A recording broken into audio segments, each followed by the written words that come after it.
Amigos, ¿cómo están? Buenos días para todos. Nuevamente en estas mañanas de podcast. Hoy tenemos un invitado espectacular, es un gran amigo, un amigo venezolano, un amigo bolivariano, como le digo yo, en son de charla con toda esta situación que ha vivido Venezuela en los últimos ya casi 20 años aproximadamente. Y la idea de hoy es hablar un poco de lo que ha sido la economía venezolana en los últimos 20 años.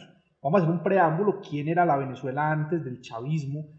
Y queremos hacer este podcast sobre todo pensando en que muchas veces se utiliza la imagen de Venezuela, los venezolanos, y se utiliza de pronto con objetivos políticos o se busca mucho usarlos desde solo un ángulo. Entonces hoy tengo un gran invitado que vivió en carne propia todo el proceso de Venezuela antes del chavismo, en medio del chavismo, en el madurismo, no sé si se diga así, luego toda esta hecatombe económica que ha vivido, y él nos va a contar de primera mano qué es lo que ha sucedido y vamos a compartir hoy con él. Entonces, José, bienvenido, hermano, un abrazo y gracias por estar acá con nosotros. Alejandro, sabes que siempre me gusta y siempre estoy muy atento a tus invitaciones. Ya hemos conversado, hemos tratado de darle distintos ángulos a este tema y bueno, el día de hoy le vamos a tratar de hablar un poco. Siempre te digo que no soy experto económico y la idea no es esa, sino la idea es, te entiendo que es contarles un poco pues a tu audiencia y a la mía, que también están pendientes de esto, de darle ese ángulo, de contarles un poco desde mi óptica, desde mi ángulo, desde mi punto de vista como venezolano, como migrante también que soy, de lo que ocurrió o lo que ha venido pasando, porque es algo que ha sido una constante. Ya van más de 20 años que comenzó este viacrucis, este trauma y José, pero venga, de todo esto. Empecemos por eso. ¿Cuál era la Venezuela pre-Chávez? O sea, ¿qué pasaba? Vámonos al punto geopolítico de qué pasaba y cómo llega Chávez al poder. Es importante dar ese contexto porque como se utiliza tanto como caballito de batalla cada vez que pasa algo en algún país, entonces el coco se volvió Venezuela. A todo el mundo lo asustan con que va a ser como Venezuela. ¿Quién era Venezuela pre-Chávez? Sí, bueno, indudablemente para la audiencia que nos tenemos, que es latinoamericana y principalmente colombiana, sabemos o pueden tener una idea de lo que es Venezuela. Muchos crecimos, de hecho, pues recuérdate que yo estaba adolescente o que empiezo pues a tener como ya un poco de participación de estos temas, ya después que me hago un poco más ya de mayoría de edad, por decirlo así, y ya estando en la universidad, es cuando Chávez llega al poder. Y sí, que era la Venezuela antes de Chávez, pues la que muchos nos dicen. A mí me causa mucha curiosidad. Yo llegué hace 7 años acá y me causaba curiosidad que cada vez que me montaba en un taxi, los taxistas, sobre todo aquí en Medellín, que no es común o no era común pues ver a un venezolano por estos lados. De pronto en la parte turística, Cartagena, No sé, porque, Barranquilla, discúlpame, porque antes era más normal que migraran de Colombia hacia Venezuela. Indudablemente, incluso la colonia o la comunidad colombiana en Venezuela es enorme, es muy grande, es una de las principales. A Venezuela llegó mucho extranjero, porque Venezuela, no sé si alguna vez lo escuchaste, cuando se llamó la Venezuela Saudí. ¿Por qué? Por el tema del petróleo, claro. Porque realmente Venezuela de Latinoamérica era el país que tenía la mayor cantidad de producción petrolera, es decir, teníamos una economía indudablemente fuerte. El Bolívar sí era fuerte en aquel momento. Sí. A mí me causa mucha curiosidad. Una vez viajé a Panamá, ya después de estos años, y recuerdo cuando uno entraba a la zona libre de Panamá, a Colón, que cuando sacamos el pasaporte para entrar, una de las expresiones de las personas que estaban allí atendiendo era: llegó el dinero, llegó la gente de plata, sin saber absolutamente quién eres tú, simplemente por mostrar el pasaporte venezolano.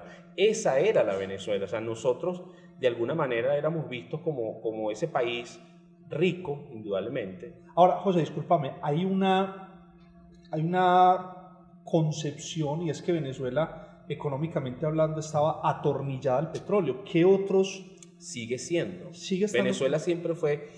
Por eso yo a veces digo que el petróleo es una bendición y al mismo tiempo una maldición, indudablemente dependiendo de quién lo administró, ¿cierto? Porque nos acostumbramos a eso, nos acostumbramos a ser un país con una economía muy fuerte gracias al petróleo y nos volvimos monoproductor. De allí saltamos al otro término que se llama economía de puerto. Como teníamos dinero, todo lo comprábamos hecho. Sí.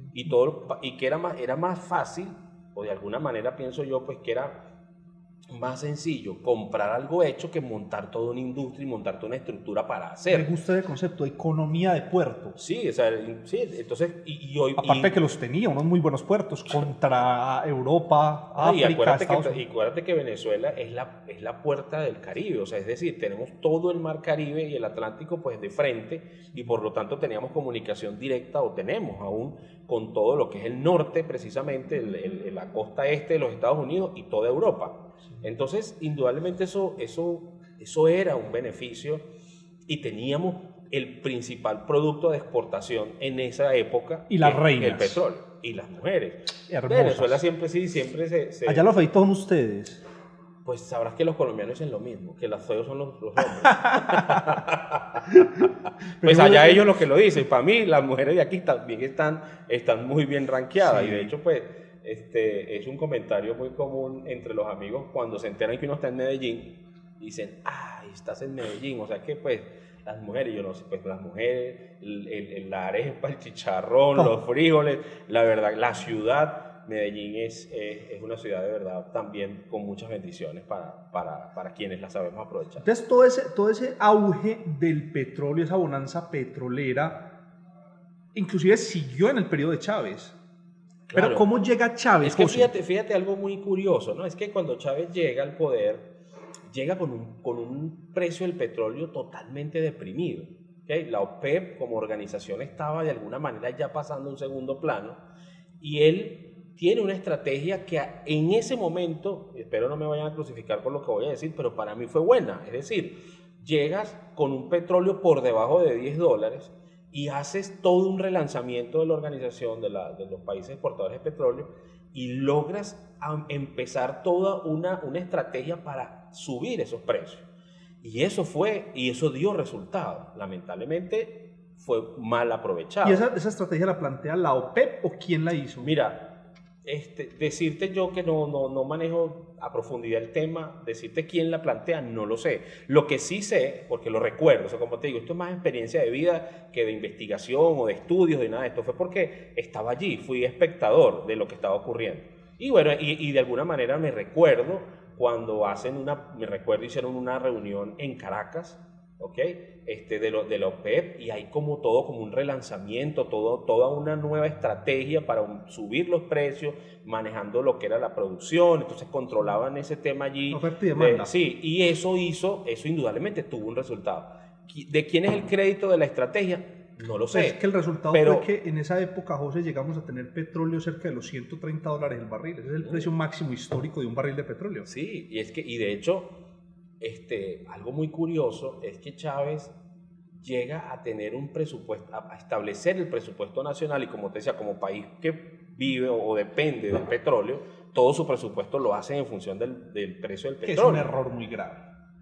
Y entonces llegó a establecer precios del presupuesto en $40 con un superávit de más de $100, o sea, es decir, de más de 60 o de 70, $80 por encima. O sea, imagínate la cantidad de dinero que se llegó a tener en Venezuela mucho más que antes, muchísimo más que antes. O sea, es decir, si los años anteriores, en la época de los 80 y los 90, Venezuela llegó a tener una capacidad de producción y de un rendimiento económico tan alto, después de Chávez, desde ese punto de vista, fue mayor. Que fueron unos 3, 4 años. Fue muchísimo más, ¿no? Más tiempo. Incluso en su segundo gobierno es cuando más, tiene aún más, es cuando más se mantiene. El petróleo viene cayendo, incluso el petróleo cae, que de verdad comienza a caer prácticamente después que él muere. O sea, estamos hablando del año 2013 y él estaba desde el año 99, fue cuando él llega al poder. Entonces imagínate toda esta bonanza económica mal aprovechada desde el punto de vista social y económico, porque él sí la supo capitalizar, ellos sí la han sabido capitalizar. Ahí es donde es importante, José, hacer un énfasis en algo, es decir, ¿qué pasó con todo ese superávit que generó el petróleo, toda la economía petrolera en Venezuela? ¿Para dónde se fue ese dinero? Porque Venezuela, tengo entendido que en este momento no está muy bien económicamente. No está muy bien, no está bien, definitivamente. Pero ¿será que le preguntamos, no sé, a los gobiernos? A mí me gusta hablar más de gobiernos que de población. A mí me parece un error cuando uno generaliza y dice que y trata de referirse a un problema que es de gobierno con el pueblo. Eso no tiene nada que ver, hay que separarlo. Ahí es donde cae mucho la politización del conflicto. Totalmente. Es que vamos a hacer como Venezuela, o sea, entonces habría que empezar a separar, no, el gobierno de Venezuela. Es que las responsabilidades tienen que ser de los gobiernos, no de sus habitantes. Que los ciudadanos somos los que votamos y ponemos a los gobernantes, sí, pero indudablemente no somos responsables de lo que ellos hagan. ¿Cómo votan por Chávez, José? Hablando un poquito de cómo fueron las elecciones. ¿Cómo llega Chávez un día a decir, es el presidente de Venezuela? Mira, para mí siempre Chávez ha sido una consecuencia.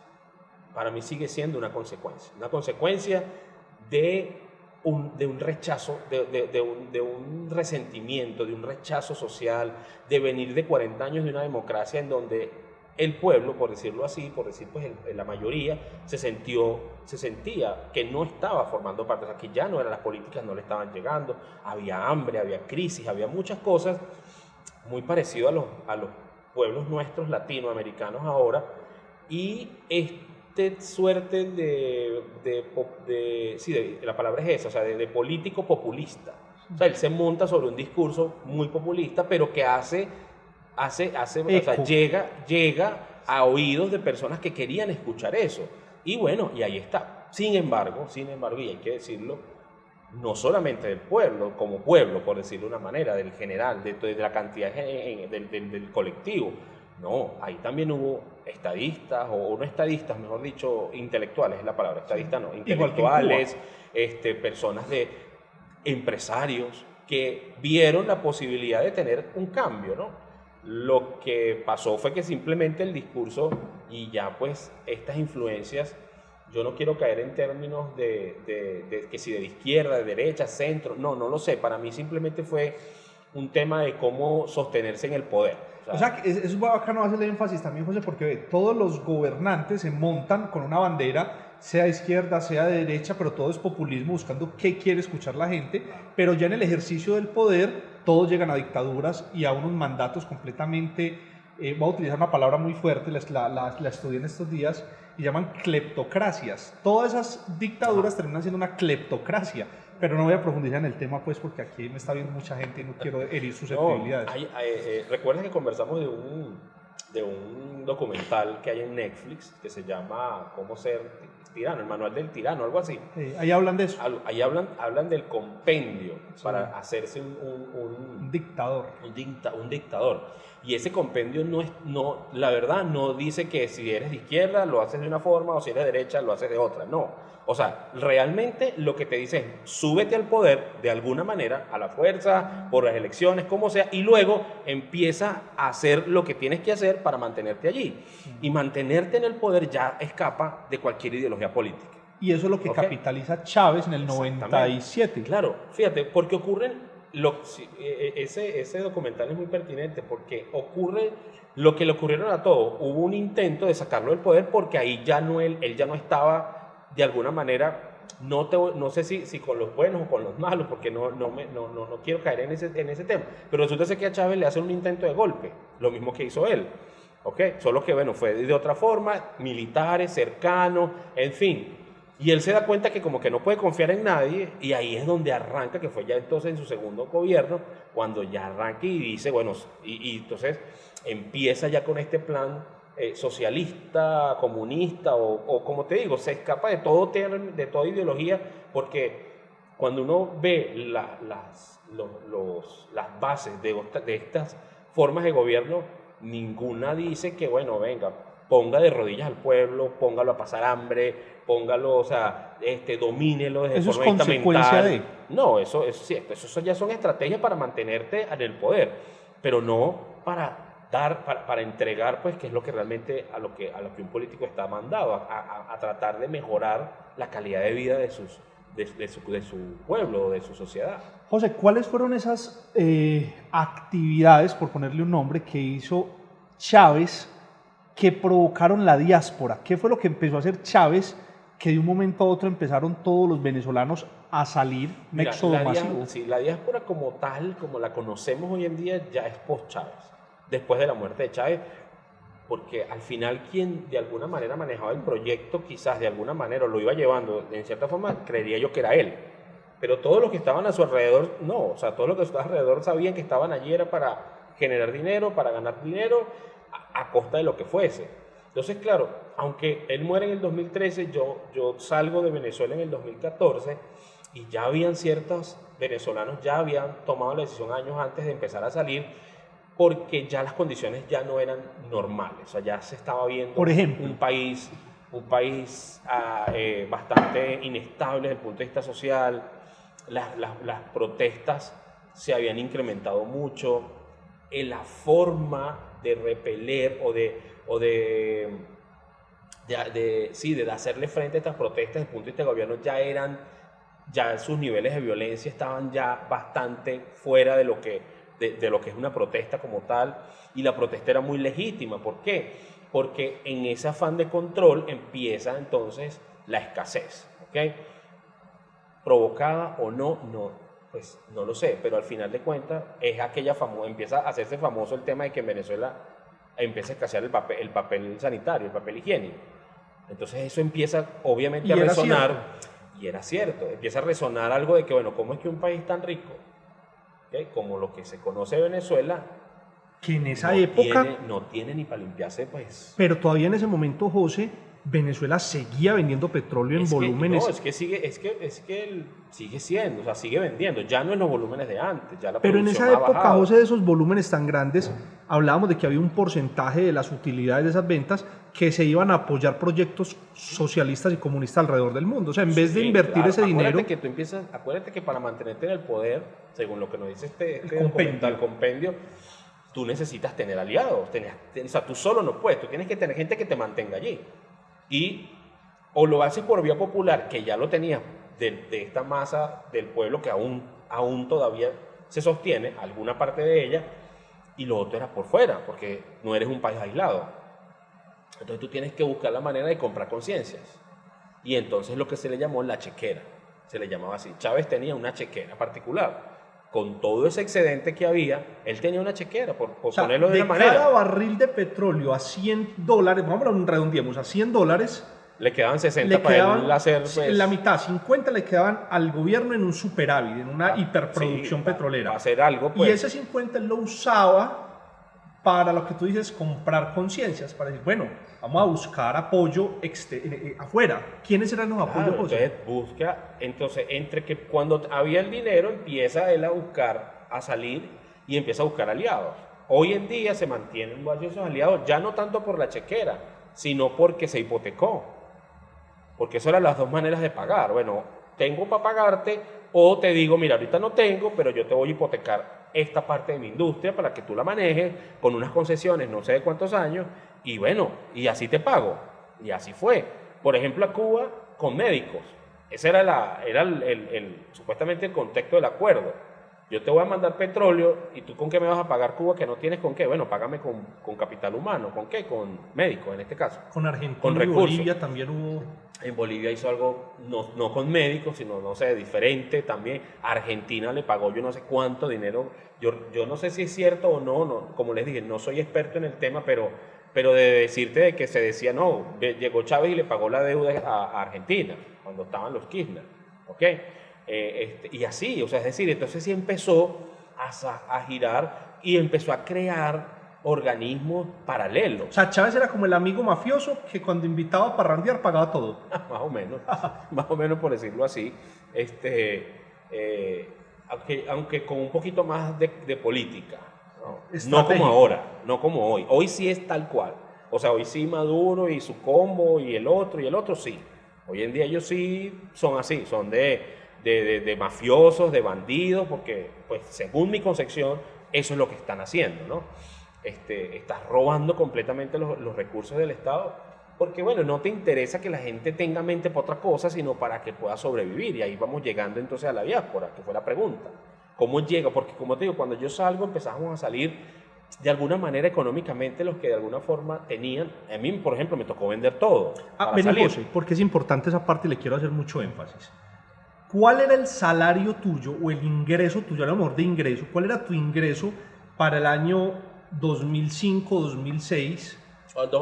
2005, 2006, estoy recién graduado, estoy saliendo y digamos, pero para ponerte un número, ¿no? Digamos que una que sea persona, entendible hoy.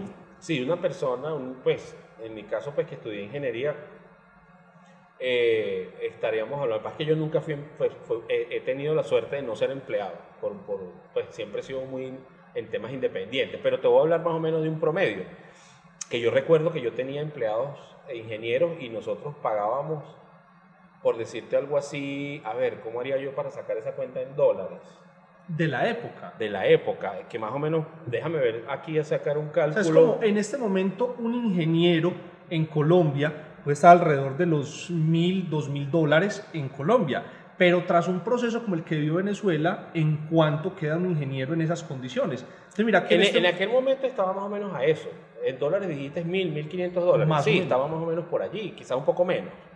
Pero hoy, bueno, te voy a poner el ejemplo más fácil, con mi papá y mi mamá. Te lo voy a poner de que es un poquito más dura porque me pega directamente porque son mis padres. Pero para que la gente lo comprenda el nivel de evaluación y de desastre que hay, ¿no? Y ahorita acaban, a partir creo que ahorita el 20 de agosto viene otra reconversión monetaria. O sea, creo que le han quitado 12 ceros. Creo que va. O sea, imagínate, sáquenlo por allí, o sea, quítenle a cualquier cifra 12 ceros y vean el nivel, la magnitud de devaluación que estamos hablando. Pero para que lo veamos un poco más en ejemplo, ¿okay? Como les decía, lo tengo muy, muy crudo porque son mis padres. Mi papá y mi mamá, profesores, mi papá profesor universitario, mi mamá pues titular de una universidad, de una buena universidad en Venezuela, una universidad pública. Haga de cuenta aquí, no sé, de una universidad pública de toda la vida de acá de la Universidad de Antioquia, por decir algo. Un profesor de allí seguramente es un profesor bien pagado, o por lo menos en Venezuela era muy bien pagado los profesores universitarios. Bueno, y mi mamá de la zona educativa, o sea, a nivel, digamos, de educación media. Bueno, esto hace que dentro de un hogar de dos profesionales que hicieron todo lo que nos decían que había que hacer. Estudie, busque un buen empleo, trabaje por 30 años, jubílese y bueno, y viva de esa jubilación, ¿cierto? Más la pensión que llaman, que es la pensión que tienen todos. Bueno, hoy por hoy, dos profesionales como ellos, que deberían estar totalmente... Después de haber trabajado toda su vida, mi papá hoy en día tiene 78 años y mi mamá 75, de hacer todo eso, hoy por hoy, entre los dos no reúnen $20 de salario. No, eso es ridículo. Sí, o sea, y yo te estoy diciendo tal cual. Pero hay personas en Venezuela que no te ganan ni $1 o llegarán a $2. O sea, una persona trabajando todo el mes en Venezuela hoy en día podría tener sueldos de $5. Más o menos, sí.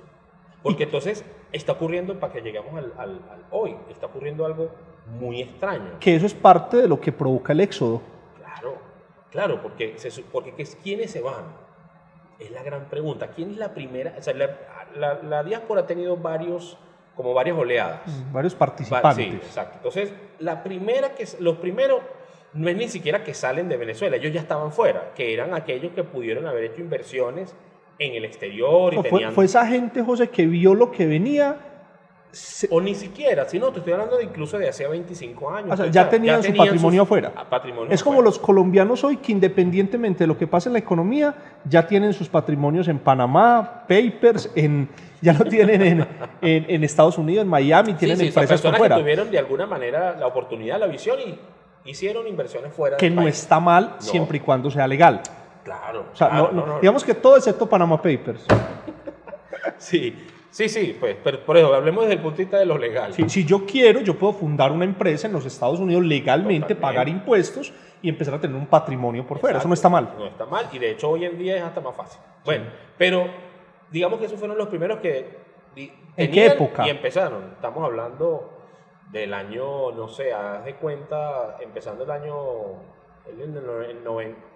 5 años después, en el 2005, más o menos. 2003, 5 2005, años del chavismo. Sí, ahí ya, cuando viene el segundo gobierno, que es cuando empieza la cosa pues a ponerse más compleja, porque entonces es donde viene la perpetuidad del poder, donde todo eso, él agarra y en televisión, en cadena nacional, expulsa de una manera pues totalmente... Ese cuento es bravo, échalo, José, contanos esa historia que fue, yo me acuerdo de esa historia muy brava. Sí, o sea, haz de cuenta que agarras la tercera empresa del mundo petrolero, porque PDVSA estaba en ese momento, estaba como la tercera empresa petrolera del mundo, y agarras a toda su directiva y los expulsas en un programa y los botas, porque dice, bueno, yo como soy el patrón, entonces con un pito inclusive. Entonces había una persona que nombraba por nombre y apellido Jesús Alejandro Ortiz, con tal cargo, y él con un pito fuera. O sea, un show mediático. Un show mediático de los cuales tengo un recuerdo muy duro, porque un primo, que hoy en día, que en paz descanse, nunca sabremos si fue por eso, pero haz de cuenta que tú toda tu vida se la entregas a una empresa, tus estudios, todo, porque se graduó en el TEC de Monterrey como ingeniero electrónico, va y ejerce en PDVSA, que era, para un ingeniero ejercer en PDVSA era como, pues, era en meta, Colombia pues. es el equivalente a hacer un buen puesto en Ecopetrol, que es la empresa... Probablemente, sí. Con una diferencia abismal, que nosotros, la producción petrolera de Colombia al lado de la de Venezuela es ínfima. Sí, y sin embargo, mira que, bueno, y hoy por hoy muchos de esos que salieron, hoy en día están acá. Están aquí en Colombia, en Ecopetrol o en empresas asociadas al término petrolero. Porque entonces él viene y sacas a la cabeza, o sea, te está sacando a la inteligencia que te mantiene el negocio, que sabe del negocio y los está sacando de un día para otro. Ni siquiera es, vea, usted prepare, entregue porque se tiene que ir. No, es que mañana no puedes entrar. Y así hace con la empresa. Había una empresa filial que se llamaba Intesa, que era la que manejaba todo el sistema tecnológico de PDVSA. O sea, toda la tecnología estaba allí y él prácticamente acaba con eso de un día para otro. Entonces, te podrás imaginar una industria en ese nivel de calidad que tenía hoy por hoy, ¿qué es? Que ese impulso fue netamente emocional, no era un impulso racional. Mira, indudablemente debe haber sido emocional. Racional no puede ser jamás. Si fuese racional no lo hubiera hecho de esa forma. De pronto estratégica porque venía de un paro petrolero, entonces por eso fue su reacción, una represalia, desde el punto de vista económico para nosotros, simples mortales absurdos, pero ellos sí tenían su plan. Y para mí siempre han tenido un plan, porque si no, no estuvieran 20 y tantos años allí.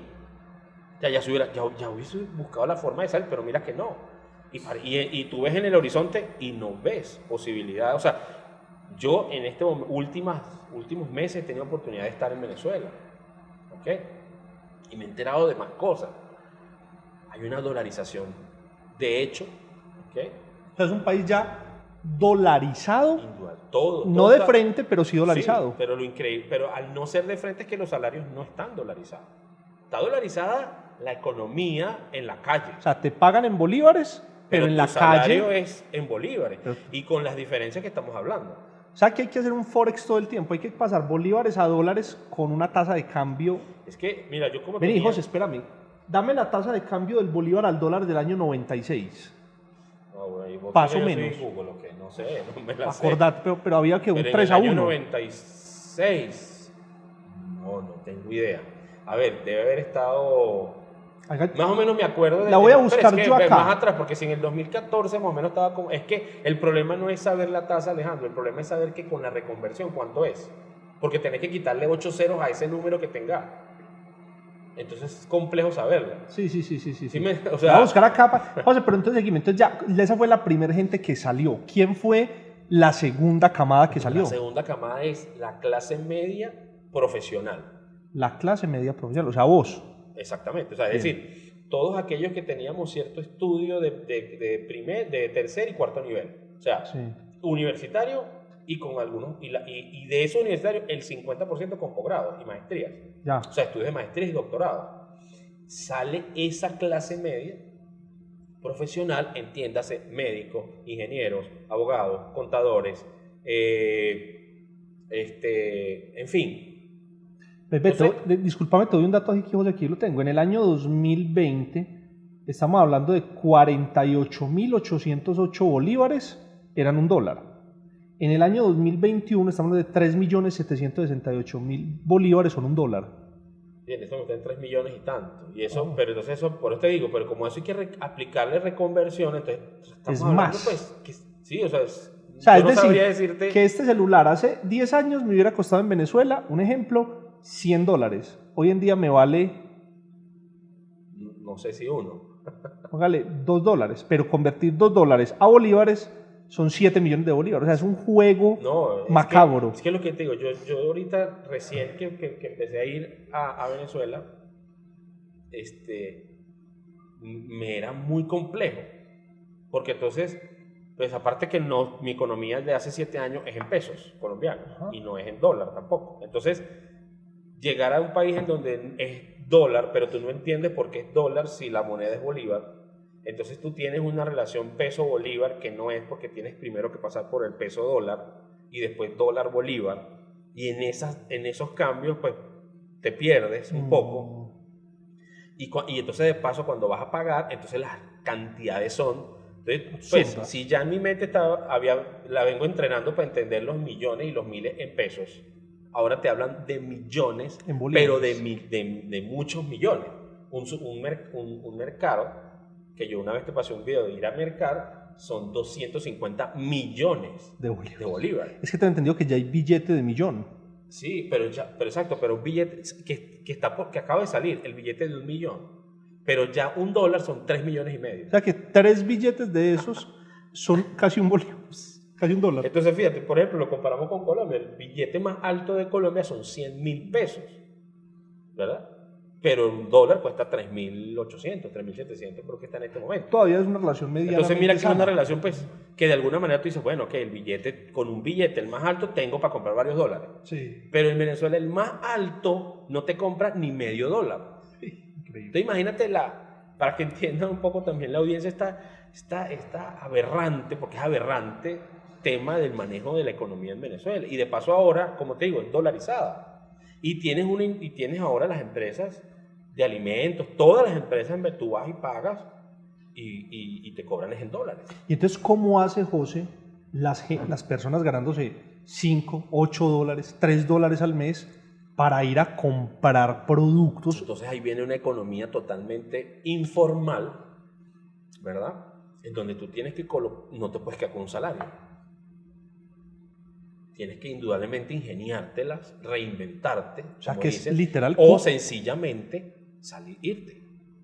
Y ahí venimos con el tema. Entonces vamos con la segunda etapa de la diáspora, donde sale ya una clase media profesional, que es gravísimo, porque es la mano de obra de un país. Entonces, claro, entonces te encuentras en un país, hoy por hoy, en un país en donde están la mayoría de las empresas que quedan son de alimentos, porque la gente obviamente tiene que comer, ¿verdad? Y está por el otro lado el que está de alguna manera rebuscándose de alguna forma para conseguir esos dólares extras para comprar la comida, porque la comida está dolarizada. En este momento no hay escasez de nada. Impresionante, de nada, o sea, ahorita no falta absolutamente nada en Venezuela. Tú puedes conseguir, es más, de hecho hay bodegones o supermercados que es como unas pequeñas sucursales de Colombia y de Estados Unidos. O sea, los mismos productos. Yo, por ejemplo, pues, si me quiero tomar un Águila o una Club Colombia, en Venezuela la consigo normal. Se podría decir que es una forma en que otros países están capitalizando la situación de Venezuela. Claro.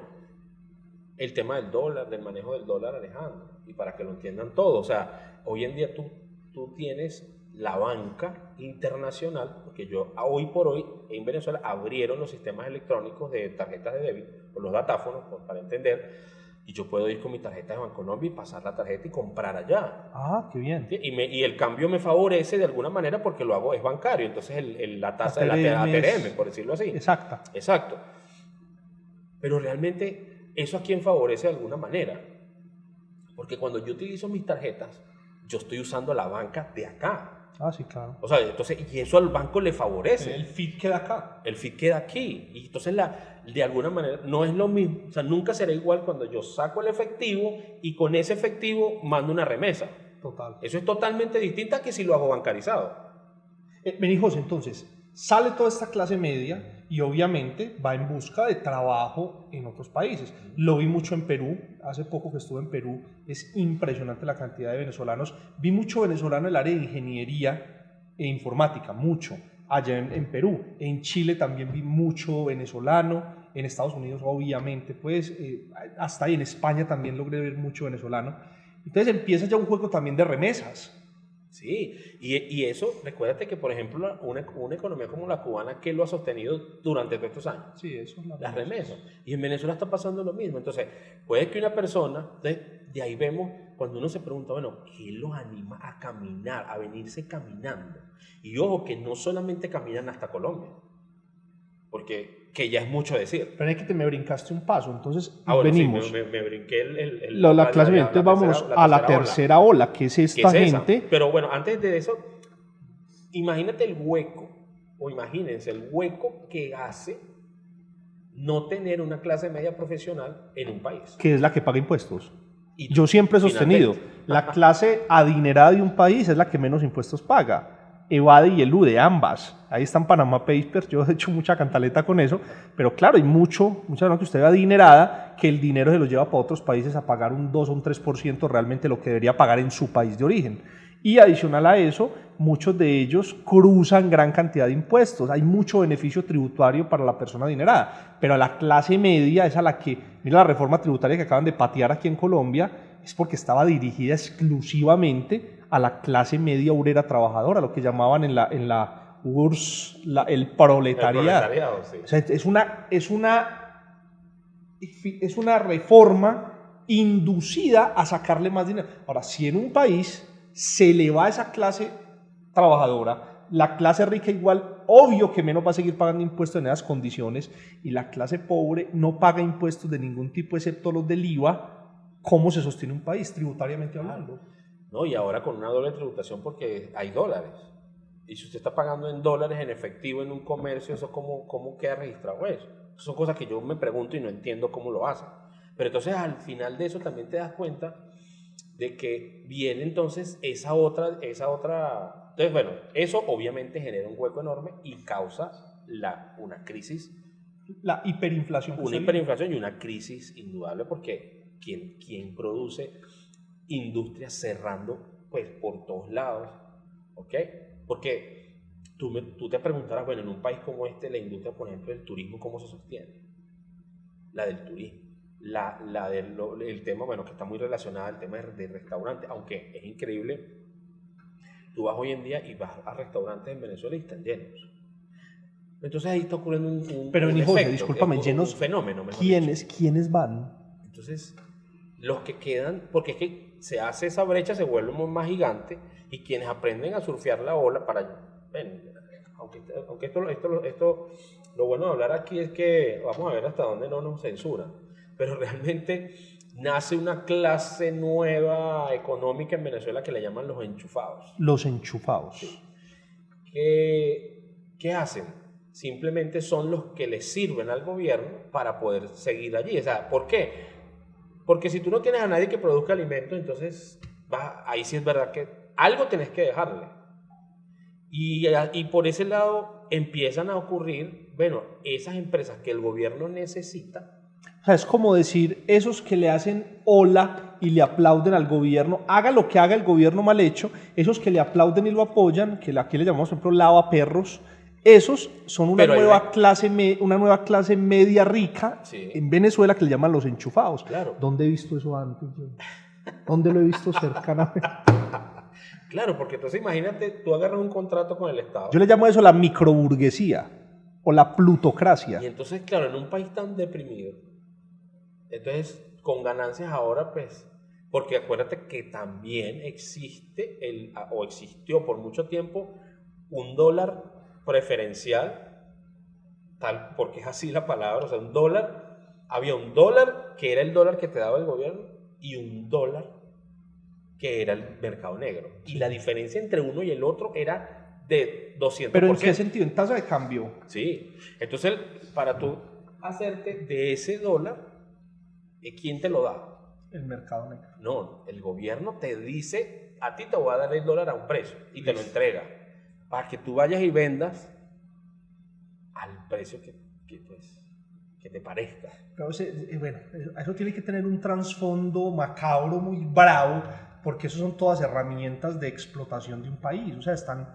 dinamitando un país en términos inflacionarios, claro, tributarios. Además de eso, si yo te doy esa oportunidad y llega un momento entonces te voy dejando deuda, entonces te voy pagando de a poco. ¿tú cómo te pones en contra de mí? Y eso provoca la tercera ola de la diáspora. Claro, porque entonces, ¿qué empieza a ocurrir? Con esa diferencia que había del dólar en ese momento, ¿qué sucede? Que bueno, si tú estás por fuera y produces por muy poco que produzcas, $1,000, $100. No, ¿cuál es $1,100 que produzcas o 60, $80? Y tú le mandabas a tu familia algo, ¿verdad? Dices, bueno, no voy a mandar $20. Yo estoy produciendo 100. Que vendamos, hablemos de Colombia, son 350.000 pesos. Eso tampoco es plata. Pero que no es plata acá. No es aquí. Pero allá. Claro, entonces eso fue lo que estaba ocurriendo. Que en cualquier otro país fuera de Venezuela, tú podías producir una cantidad y de esa cantidad mandar 20, mandar $30. Y con eso podías sostener una familia en Venezuela. Y entonces empiezan a ocurrir esas rupturas en que se va el esposo sin los hijos y sin la esposa. Él se sale de Venezuela a ver qué trabaja, así sea de mesero, de lo que sea, porque económicamente te daba para sostener una familia allá. O sea que hay otro cosa impacto. Que es la realidad que va cambiando al día de hoy. Hay un impacto social. Ya pasamos del impacto geopolítico, económico, ya el impacto social. Exactamente. Entonces hoy ya no da. Vení, José, la gente... Que es parte de mi trabajo, digamos no de mi trabajo, de mi compromiso, de alguna forma, me ha tocado en estos días, como te digo, que pude estar en Venezuela, hablar con algunos jóvenes, más jóvenes, y decirles... Así como yo, jovencitos. Sí, así pelados como vos.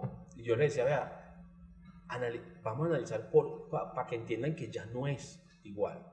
O sea, ya salir de Venezuela en este momento a decir que voy a ir a otro país a producir algo, para mandar, ya no es tan así. O sea, ya no es tan fácil, porque ya no da. Porque entonces ahora ese dólar preferencial ya no existe.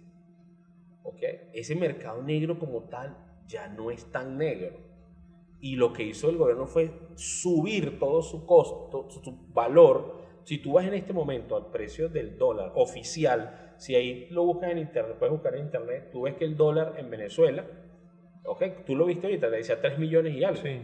Bueno, haz de cuenta que hay un dólar paralelo en 3.400.000 y hay un dólar oficial en 3.350.000. Dólar preferencial en Venezuela. Venezuela elimina tasa de cambio preferencial de 10 bolívares por dólar. Pasó en el 2018. Sí. Bueno, hay mucho contenido para ver de eso. Es un forex macabro. Es un forex. José, estas personas que están saliendo hoy en día, la última etapa, digamos que hubo una primera etapa que se pudo ir en avión privado, en primera clase, hubo una segunda etapa que les tocó salir en bus, en flota, por lo que sea, pero estamos hablando ya de una tercera etapa, que es gente que le toca salir caminando de Venezuela hasta Perú. Yo conozco casos de gente que se fue caminando hasta Perú. Han llegado a Chile caminando. Chile. O sea, Bolívar y Santander y San Martín lo hicieron, pero en caballo. Al menos a caballo. Esta gente va caminando y con morrales y con niños cargados en los brazos. Mira, es triste, muy triste, como te dije. O sea, si tú recorres la vía, la carretera del occidente, o sea, la que viene hacia la frontera, te encuentras con unas imágenes de verdad deprimentes, tristes. Sí.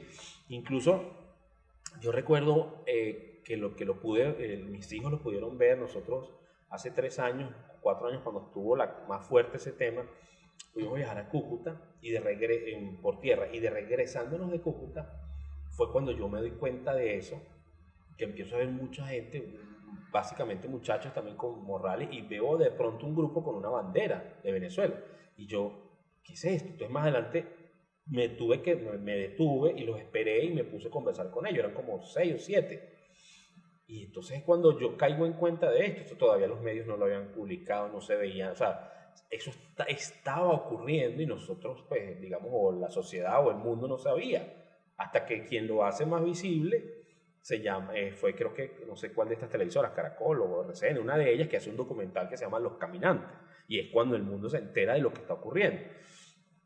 Y yo no lo podía creer, o sea, porque es que hay un páramo, el páramo de Berlín, que son 3.000 metros de altura y unas temperaturas O sea, si al mediodía la temperatura está como en 8 grados, no me imagino eso a las 12 de la noche, a las 11 de la noche. Hay una serie en Netflix que se llama Distrito Salvaje y en la segunda temporada de Distrito Salvaje hacen mucho énfasis en eso, muestran mucho ese páramo y la gente como pasa caminando con niños y grupos delincuenciales, porque yo no me atrevo a decirle guerrilla a eso, grupos de delincuentes cobrando vacunas, plata a la gente que viene huyendo de la pobreza de Venezuela y para poder pasar cobrándoles dinero o mandándolos como mulas de narcotráfico. Sí, durísimo. Sí, o sea, es que claro, ya te expones. O sea, entonces imagínate cuando tú le hablas con una persona de esa y le dices, ¿qué te lleva a eso? Porque en algún momento uno lo más cercano que había visto era que uno se preguntaba, bueno, ¿por qué los cubanos se atreven a atravesar eso que no es ni mucho, ni la distancia no es ni mucha? En Mapamundi, sí. nadando. No, pues sí, pero tú dices, bueno, ¿cómo se lanzan de esa forma? ¿Verdad? ¿Cómo prefieren eso? Entonces uno ahí no sé, o sea, uno en ese momento no se lo explicaba de los cubanos. Pero cuando nos tocó a nosotros, entonces hoy en día te sigues haciendo la misma pregunta.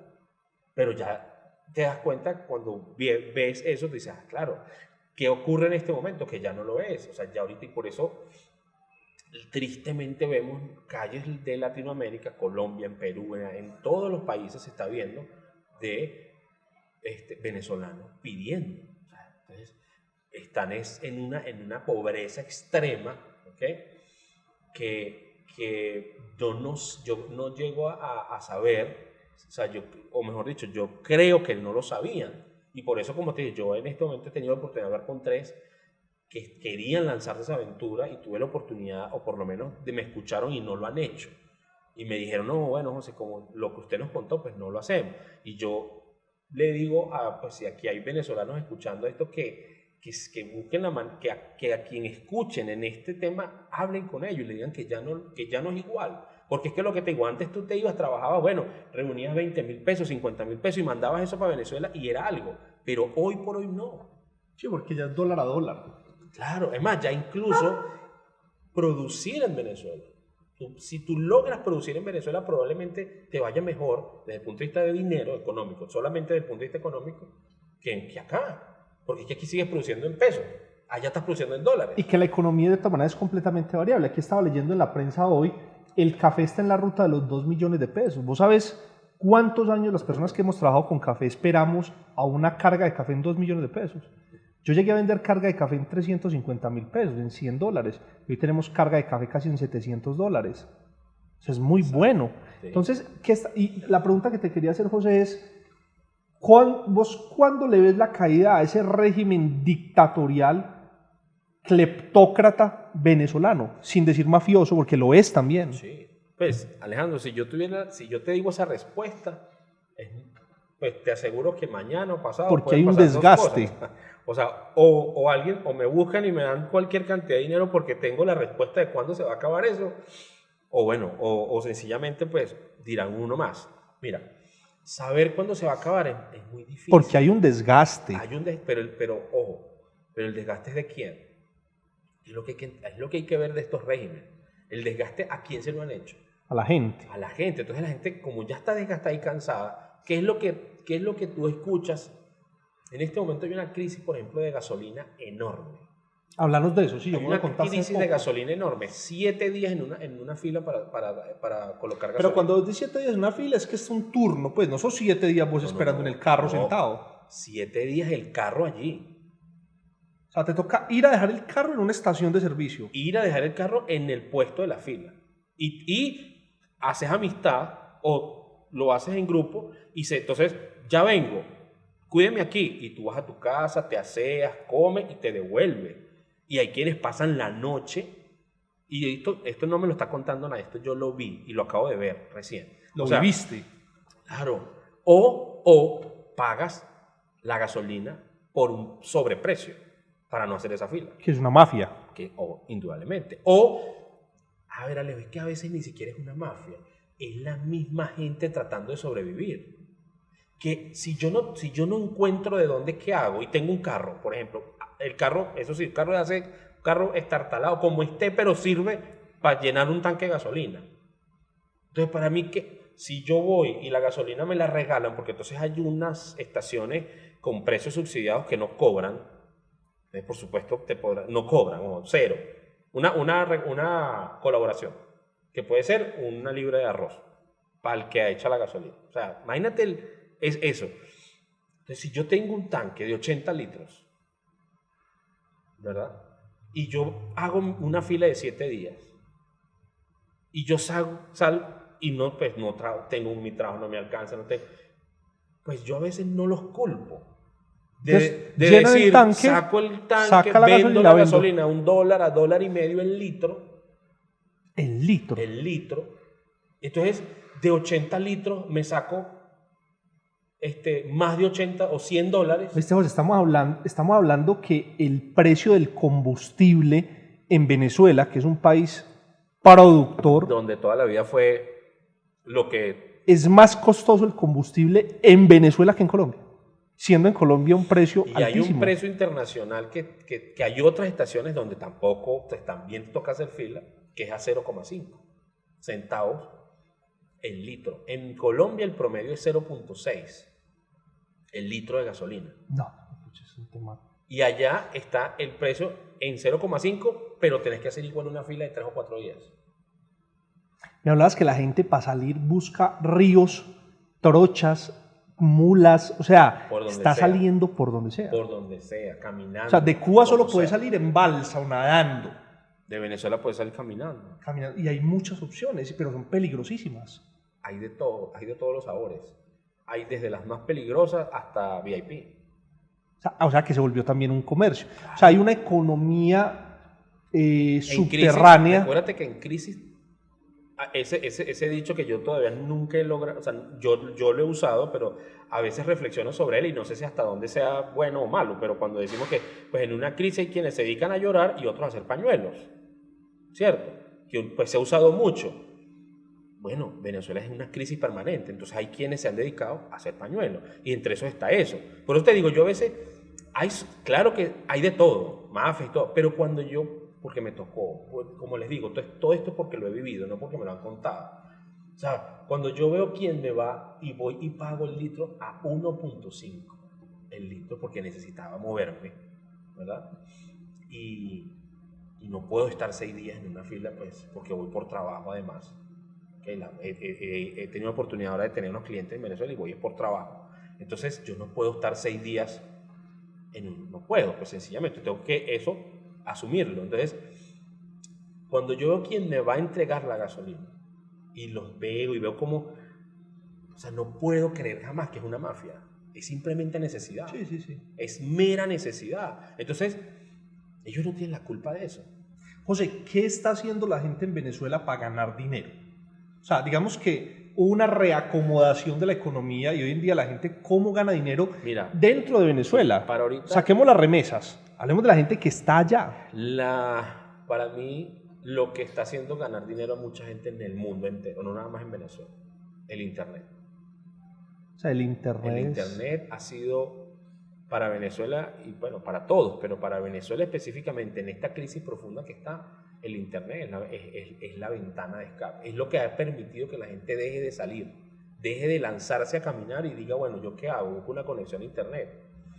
Hay unas empresas que se están estableciendo en Venezuela que están llevando Internet de alta velocidad que no había. O sea, la misma industria de telecomunicaciones se ha deprimido muchísimo, pero ya hay posibilidades. ¿De quién son las empresas? No sabemos porque están entrando. Eso no lo voy a cuestionar en este momento. A mí lo que me da como cierta esperanza, ¿ok?, es que hay personas que están logrando hacer dinero a través del Forex, por ejemplo. Están aprendiendo a hacer trading. Entonces aprenden a hacer trading, que es por internet, y lo hacen y están generando ingresos. ¿Sabes qué me impresiona, José? Vos sabes pues que yo trabajo con Amway muchos años, y me impresiona mucho que Amway, desde que empezó la crisis en Venezuela, se ha fortalecido mucho. Es decir, los líderes en Amway están creciendo enormemente. Yo me he hecho siempre esa pregunta. Recuerdo una vez en República Dominicana que nos tocó un viaje. Estábamos en el Hotel Hard Rock en Punta Cana y había un evento en la noche. Habíamos unas 2.000 personas en ese evento y por una razón, o sea, el gobierno venezolano no dejó aterrizar los aviones de American Airlines que iban a recoger a todos los venezolanos que se habían ganado ese viaje. Entonces el viaje era como, la gente salía como a las 9 de la mañana, eran las 6 de la tarde y la gente estaba en el aeropuerto esperando a ver qué iba a pasar.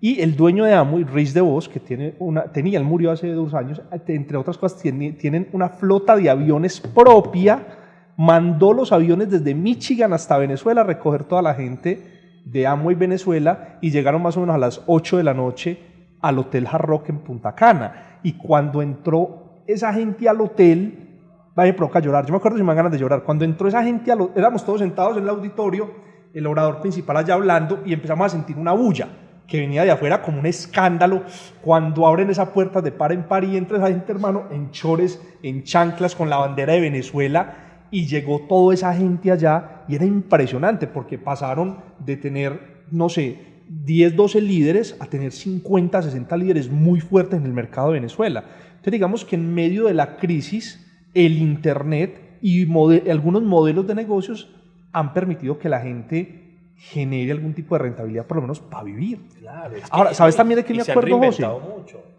Que alguien me decía, un amigo de Puerto Ordaz y de Puerto La Cruz, él me decía, es que digamos que la crisis no se ha vivido tan fuerte en esta zona como en Caracas y en otros lugares. O sea, también fue muy sectaria. Bueno, en algún momento, quizás en esos años, pero en este momento es general.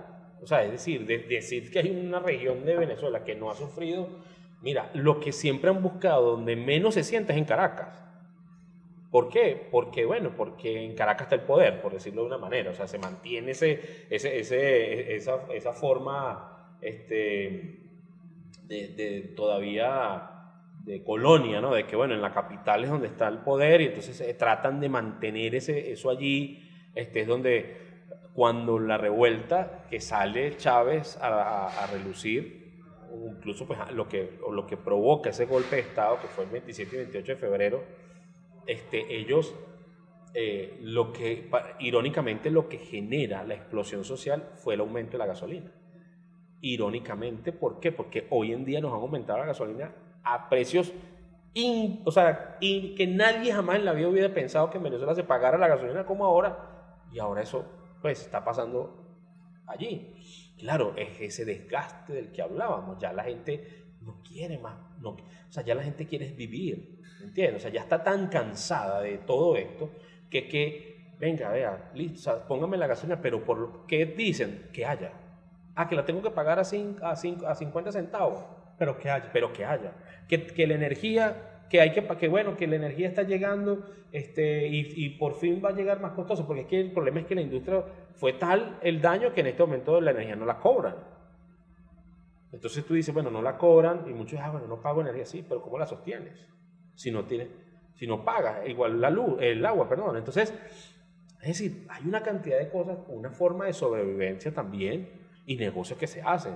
Por ejemplo, no hay agua, entonces hay gente que salió a vender agua en camiones, o sea, en camiones llenos de agua y reparten agua a la gente, o sea. Pero desde alguna perspectiva ese tipo de negocios no deberían de existir, porque son Claro negocios anclados a bienes básicos, pues. Es decir, que muchas veces el discurso socialista, llamémosle más bien comunista, es de que todo el mundo tenga todo lo básico, pero cuando se aplica el modelo, ni lo básico está.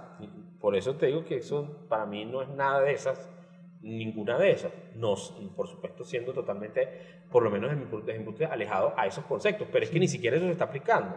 Entonces, todas esas cosas, Alejandro, hacen que sí, que Venezuela sea una economía muy, muy compleja, realmente de entender cómo la gente eso está sobreviviendo. Sí, lo están haciendo. Que hay nuevos negocios, sí. Por ejemplo, como te digo, así como vemos la oscuridad, también hay que hablar de la luz. Yo, como te digo, como he estado viendo, pues me sorprende ver cómo muchos jóvenes a través del internet están haciendo cosas. Por ejemplo, hay una cantidad de programadores, de diseñadores gráficos, programadores que están trabajando desde Venezuela y están ofreciendo sus servicios al mundo y están facturando en dólares a través de PayPal, a través de otros mecanismos que tenemos a nivel de economía ya global que lo están pudiendo utilizar. Entonces, eso hace que haya esa esperanza. Entonces, por eso el internet para mí vuelve a ser y será siempre pues esa ventana que tenemos los venezolanos, y que le digo a los que están escuchando que hagan lo posible por aprender a producir, a generar economía digital. Una de las cosas que tú haces, que es el trading, es indudablemente una de ellas, pero también está aprender a utilizar las criptomonedas. Pues y estaba pensando, por ejemplo, Hotmart. O sea, una persona que se vuelva en marketing digital desde Venezuela, claro, puede venderle cursos a gente en España y captar dinero en dólares en cualquier parte del mundo. O sea que José, ya para terminar este podcast del día de hoy, que estuvo muy carnudo, hablamos de varios temas bien interesantes, me gustaría que le dieras un mensaje, una voz de aliento, de alivio a todas esas personas que están en Venezuela o que están por fuera de Venezuela y son venezolanos, o inclusive ampliemos más el rango a todas las personas que hoy están pasando por situaciones complejas. ¿Qué opciones hay? ¿Que la gente qué puede hacer? ¿Qué modelos de negocio hay? Tu experiencia del marketing digital es un mundo que así lleve unos años y mucha gente hable de eso. Esta semana que decías, es que yo veo gente en Facebook hablando de cursos de Google Ads todo el tiempo. Puede haber mucha gente, pero todavía es una industria incipiente, es una industria muy pequeña. ¿Qué recomendaciones le podemos dar a la gente que está viendo este podcast? ¿Qué pueden hacer para generar recursos en medio de las crisis? Mira, lo que venimos diciendo, sí, y te agradezco una vez más la oportunidad de expresarnos, porque es una de las cosas que debemos agradecer, es que nos permiten crear espacios de expresión. Eso es algo que debemos fomentar. Yo tengo unos clientes con los cuales estamos trabajando en eso, en espacios de expresión, porque es lo que necesitamos. O sea, necesitamos escuchar y además de eso necesitamos expresarnos también. Entonces, mira, y esto es un espacio de eso, y tenemos que aprovechar. El mensaje, Alejandro, y para todos es lo que les decía, mira, Internet se hizo, o sea, lo que el Internet significa lo estamos viendo, y por eso es que decimos, por eso es que tú dices que es pequeña, es porque se hizo visible a raíz de la pandemia. O sea, cuando todos nos vimos obligados a encerrarnos y a buscar formas de qué hago, porque estoy encerrado, ahora qué hago. Entonces allí es cuando nos damos cuenta que existe una industria que está impulsada por el marketing digital. No es el marketing digital es la metodología para hacerla ver, que es lo que nosotros hacemos. Pero el Internet está lleno de oportunidades. Marketing de afiliados, cuando hablas de Hotmart, el marketing de afiliados es uno de los, para mí hay dos grandes oportunidades y dos grandes negocios, el marketing de afiliados y el dropshipping, que se parecen. Sí. Se parecen, ¿por qué? Porque uno es con producto digital, o sea, con infoproductos, y el otro es con producto físico. Conviven los dos. Sí, exactamente. O sea, la manera de hacerlo es la misma, solo que cambia la logística, porque en una, pues la entrega es digital y en la otra la entrega es física. Pero las empresas, las industrias que están entrando en estos negocios, en el dropshipping, por ejemplo, ya tienen la logística, digamos que de esa manera, pues la tienen que tener para poder ofrecer el servicio, o el producto, mejor dicho, o la oportunidad de hacerlo a través de marketing, de marketing digital. Entonces, el trading sigue siendo y será, o sea, cada vez se ha democratizado más. Eso era algo, el trading, y tú lo sabes, eso no es algo nuevo. Eso lo viene haciendo la banca desde hace años. Es la manera como la banca ha podido generar la mayor cantidad de ingresos fuera de los intereses. O sea, ¿qué hago con la plática que me voy agarrando? Bueno, ¿dónde la meto? Han hecho Forex, han hecho, o sea, las mesas de cambio, bueno, o todo este tema de trading, lo es, la bolsa, todo, pero si te pones a ver, todo eso llega a través del Internet, ¿ok? Entonces, en Venezuela se puede. Busquen la forma, se están abriendo espacios como los coworking. Ya en Venezuela hay coworking, establecidos. Yo cuando he ido recientemente voy y trabajo en uno de ellos, que me dan velocidad, me dan internet de alta velocidad a un costo bastante razonable si lo que estoy es trabajando como tal. Entonces es estar allí, es buscar la asesoría, buscar la capacitación, estudiar, entender, y esto no es algo que va desde un muchacho de 14, 15 años hasta una persona de 60, 70 años, lo puede hacer. Uno de mis retos más grandes en este momento es poner a mi papá y a mi mamá, que están jubilados, pero que van a pasar un buen tiempo acá ahora en Colombia, y ellos, bueno, ¿qué hacemos? Yo le digo, bueno, vamos a buscar la forma. Mi papá sabe escribir, porque fue profesor, es eso, habla de economía social precisamente. Mi mamá también. Entonces yo le digo, listo, vamos a hacer que ustedes empiecen a generar artículos, para esas blogs que andan buscando este tipo de contenido, y ahí vas a tener un ingreso. Entonces esto no es esto es algo para todo el mundo. Entonces Romper esa barrera, ese miedo. Sí, es romper ese temor, ese miedo bueno, ¿y yo qué sé hacer? ¿Ok? ¿Yo qué hago? Mira, todos tenemos algo que el otro va a necesitar o que le interesa saber. Todos de alguna forma lo tenemos. Si usted va al campo, tú que eres una persona que le encanta el campo, cuando uno va al campo, ¿cuánta sabiduría hay allí? Mira, es más, de hecho ya aquí en Colombia hay un ejemplo de unos youtubers que son unas personas del campo y ahí están generando ingresos. Y en estos días vi una señora del Perú, una viejita del Perú enseñando cómo se hace, ellos le llaman también casualmente mazamorra, pero es una mazamorra morada. Una pepa así.